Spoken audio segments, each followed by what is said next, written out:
Bonjour à tous, je suis très heureux de vous retrouver pour ce nouveau numéro du MAC sur School TV. 30 minutes sur l'éducation de vos enfants, chaque fois une thématique forte, une initiative sur le plan local et ou national avec Alix Nguyen. Alix. Salut. On est bien? Tout va très bien. Très bien, alors on y va, c'est parti. Le sommaire, gros plan aujourd'hui, dans le MAC, sur un forum découverte des métiers pas comme les autres. Ça se passe du côté de Saint-Ouen, avec pour priorité l'insertion des jeunes scolarisés en situation de handicap, nouvelle initiative, signée de l'association Arpège. On en parle dans un instant. En France, il faut savoir que les personnes en situation de handicap sont 2 fois plus impactées par le chômage que les autres. Comment inverser cette courbe? Est-ce possible? Comment changer les donnes? Et cela durablement? On en parle là aussi avec notre invité. Et puis il y aura une loupe. La loupe, c'est avec Alix. Et je vous parle de l'association Contre-Atax. Un bel élan de solidarité pour les enfants atteints d'ataxie de Friedreich, une maladie rare. Contre-Atax, dans une dizaine de minutes. On y va. L'expression orale avec notre invité que je vous présente via Skype. Bonjour Servane Chauvel, merci d'avoir accepté notre invitation. Comment allez-vous? Bonjour, merci à vous. Tout va très bien. Bonjour.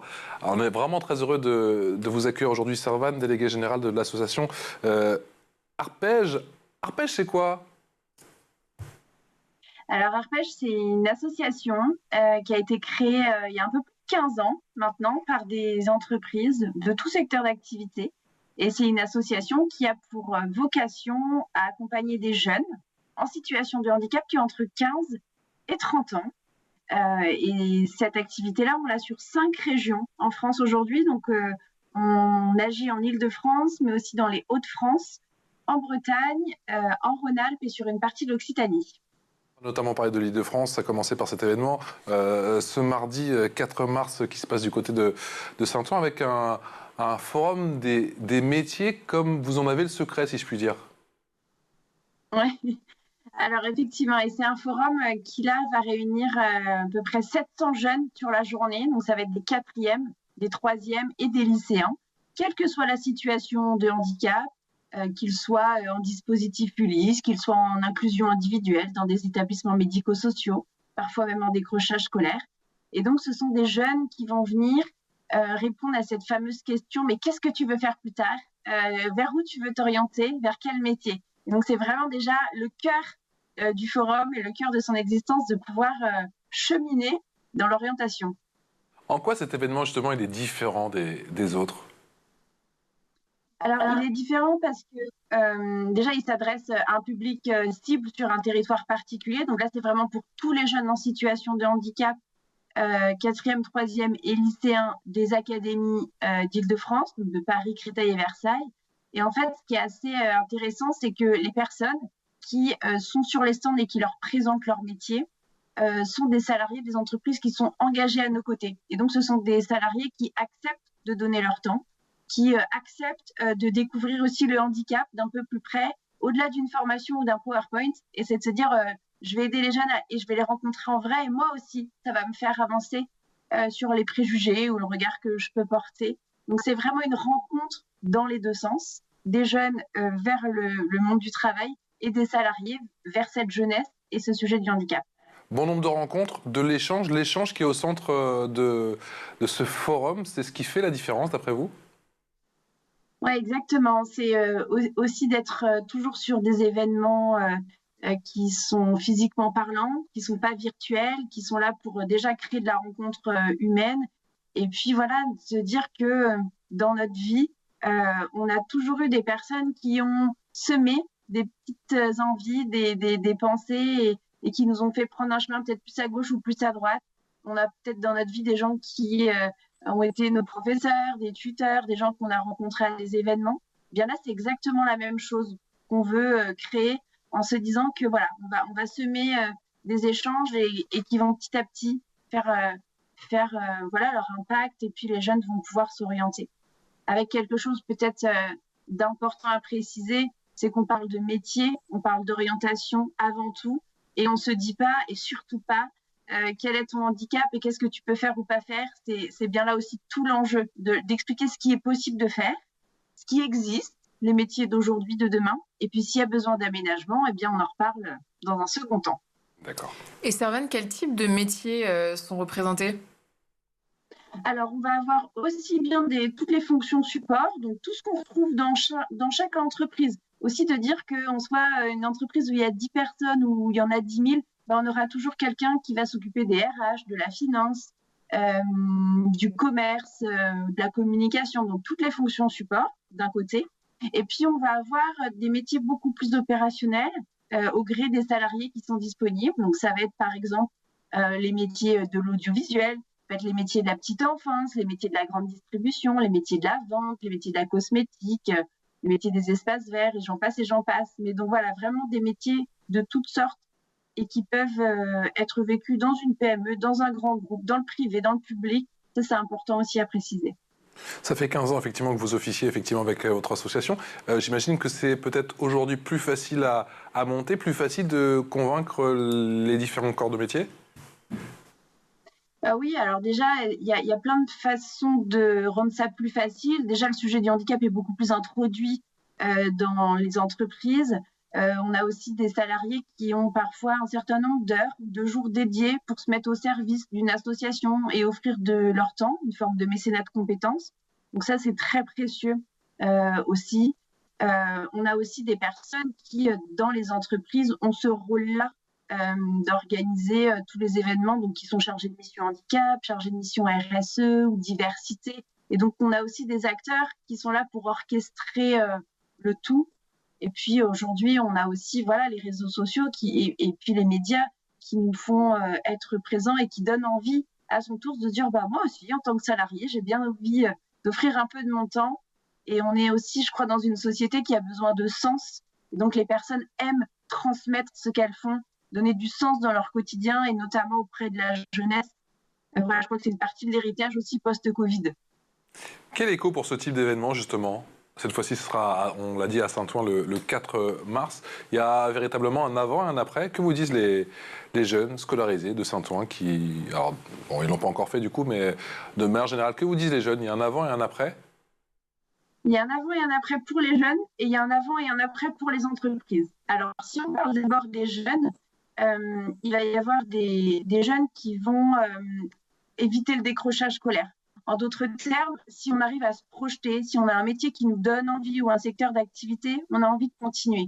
Donc, en ça, il y a un après dans je me projette plus facilement et j'ai découvert des métiers qui me plaisent ou qui ne me plaisent pas, mais ça me fait déjà avancer. Ça, c'est le premier point. Le deuxième point, c'est qu'il y a un avant et un après pour des jeunes qui vont chercher notamment leur stage de découverte, leur stage de troisième ou leur stage de seconde. Vous savez, maintenant, au mois de juin, il y a un stage de 15 jours pour les élèves de seconde. Ça a été la première fois en 2024. Là, ça va revenir. C'est des jeunes qui vont se projeter beaucoup plus facilement aussi dans leur stage de seconde en se disant il y a des entreprises qui sont ouvertes, il y a des entreprises qui sont d'accord pour me parler de leur métier et pour m'accueillir demain en stage. Donc, il y a vraiment un après. Et puis, il y a des jeunes qui vont prendre aussi beaucoup plus confiance en eux, avec beaucoup moins d'autocensure et qui vont se dire dans les entreprises, j'ai découvert qu'il y avait des gens dont le métier aussi, c'était de s'occuper des personnes qui ont besoin d'aménagement ou qui ont une situation de handicap. Et donc, la projection, tout à l'heure, je parlais de la projection en termes de métier, d'orientation, mais il y a aussi une projection en termes de citoyens et de futurs salariés qui est beaucoup plus importante parce que l'entreprise n'est pas juste un grand mot, mais elle devient réalité ce jour-là. Et justement, Servane, quelles sont les principales barrières mentales d'un jeune en situation de handicap quand il pense à sa future vie professionnelle ? Déjà, il va y avoir des choses qui vont être liées aux aménagements. Mais l'entreprise, elle ne va jamais accepter l'aménagement. Il va y avoir des candidats qui vont être prioritaires ou plus forts que moi. Et puis, il y a aussi des environnements dans lesquels les jeunes évoluent et qui sont parfois pas suffisamment positifs. Et peut-être qu'ils leur disent « mais avec ton handicap, tu vas pouvoir rien faire ». Vous savez, c'est des phrases qui peuvent un peu détruire des parcours de vie. Et donc, c'est aussi des choses qui peuvent émaner de l'extérieur. Et puis, il y a aussi beaucoup d'autocensure ou beaucoup de freins qui sont liés à des métiers que les jeunes ne connaissent pas. On le dit très souvent, les métiers d'aujourd'hui et de demain, on ne les connaît pas encore, ils évoluent très vite. Donc, il y a aussi beaucoup de freins qui sont liés à cette méconnaissance. Donc, ce type de forum permet aussi de découvrir des métiers dont on ne soupçonne pas du tout l'existence. Et ça aussi, ça fait cheminer. Quel métier ? Vous avez un ou des métiers en tête quand vous dites ça ? Aujourd'hui, on peut parler de tous ceux qui sont liés au numérique, qui sont liés à l'intelligence artificielle notamment. On sort du sommet à ce niveau-là sur l'IA. Donc évidemment, il y a des personnes qui pourront aussi amener à leur en parler et à faire de cela quelque chose de concret.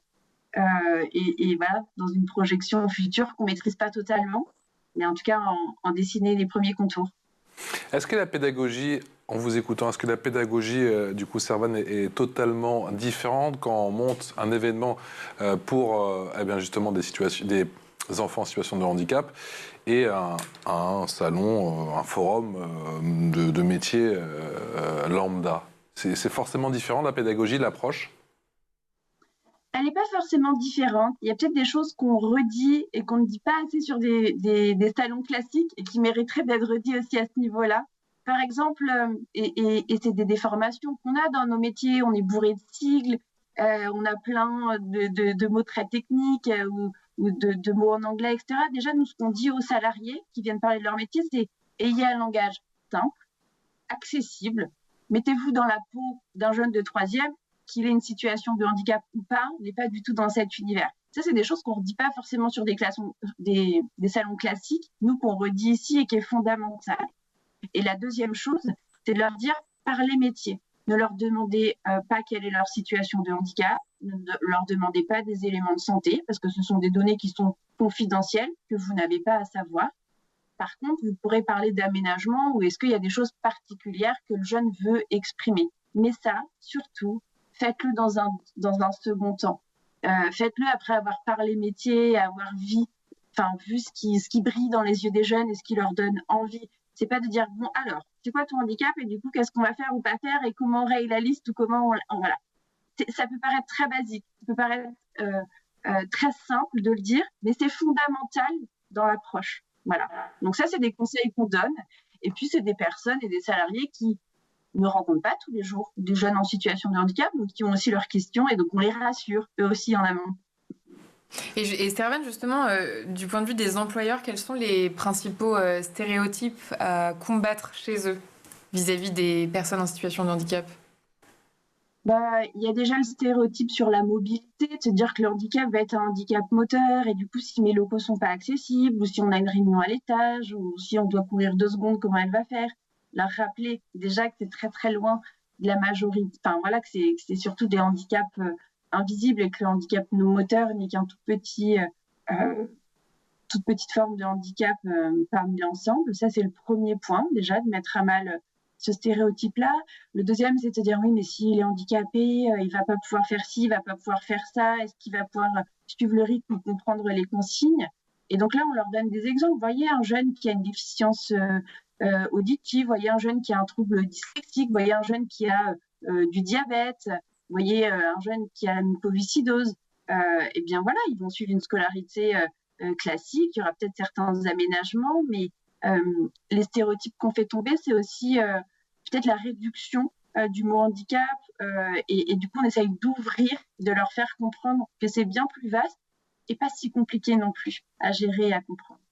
Je fais un petit peu écho à la question qu'a posée tout à l'heure Alix, mais pour reprendre cet événement plus précisément, effectivement, du 4 mars à Saint-Ouen, pour les enfants en situation de handicap scolarisés à Saint-Ouen, est-ce qu'il y a encore plus de difficultés pour ces enfants parce qu'ils habitent Saint-Ouen, qu'ils sont scolarisés à Saint-Ouen et qu'ils sont porteurs de handicap? Oui. Alors peut-être juste pour préciser, on a cet événement qui se passe à Saint-Ouen, mais qui peut s'adresser à des jeunes au-delà de Saint-Ouen. Donc cet événement, voilà, il va s'adresser à des jeunes qui vont être scolarisés sur toute l'Île-de-France, donc sur les académies de Paris, Créteil et Versailles. Saint-Ouen est le lieu de l'événement. Mais ce qui est intéressant à noter, et par rapport à ce que vous dites, c'est que déjà, il y a aussi des sujets de mobilité. Il y a des jeunes qui ne sont jamais venus dans cette ville. Il y en a pour qui ça va être une première de passer d'un département à l'autre, même s'ils sont franciliens, même s'il y a des transports en commun. Donc, pour n'importe quel jeune, qu'il soit scolarisé ou qu'il habite à Saint-Ouen ou ailleurs, il y a déjà tout un sujet de mobilité. Et puis, il y a aussi un sujet d'entrer peut-être pour la première fois en interaction avec des salariés, avec des adultes qu'on ne connaît pas forcément, qui ne sont pas les professeurs, qui ne sont pas les parents. Donc ça, c'est nouveau. Voilà, c'est une de leurs premières fois dans leur vie d'écolier et de jeunes qui tracent leur parcours. Tout ce qui est nouveau, ça fait peur ou pas forcément avec cette nouvelle génération? Comment vous les sentez? Je crois que c'est une question de caractère. Voilà, c'est un peu comme les adultes. Il y en a qui foncent et qui qui aiment les défis, qui aiment les nouveautés, et puis d'autres qui vont être un petit peu plus en retrait et qui vont avoir besoin de comprendre l'environnement dans lequel ils vont. C'est la raison pour laquelle, d'ailleurs, en amont, on transmet des éléments aux professeurs, on leur demande de préparer la visite, et puis le jour J, on donne aux jeunes ce qu'on appelle un petit questionnaire du détective avec quelques questions qui peuvent leur permettre d'entrer en lien et en connexion avec les salariés, en se disant, bon, il y a un petit papier entre nous, c'est plus facile de rentrer en lien. Voilà, mais c'est jamais facile. Et oui, et je me demande toujours, dans ces cas-là, qui fait le premier pas. Alix. Et Servane, vous intervenez aussi dans les écoles. Est-ce que c'est une façon de sensibiliser les futurs collègues de ces enfants en situation de handicap ?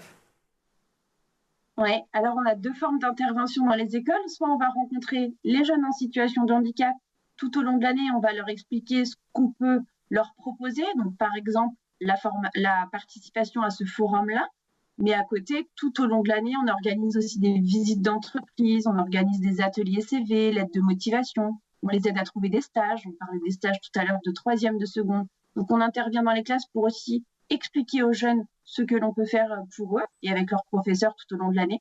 Et puis, effectivement, de temps en temps, on intervient aussi dans des établissements auprès de jeunes qui ne sont pas en situation de handicap, des jeunes dits valides.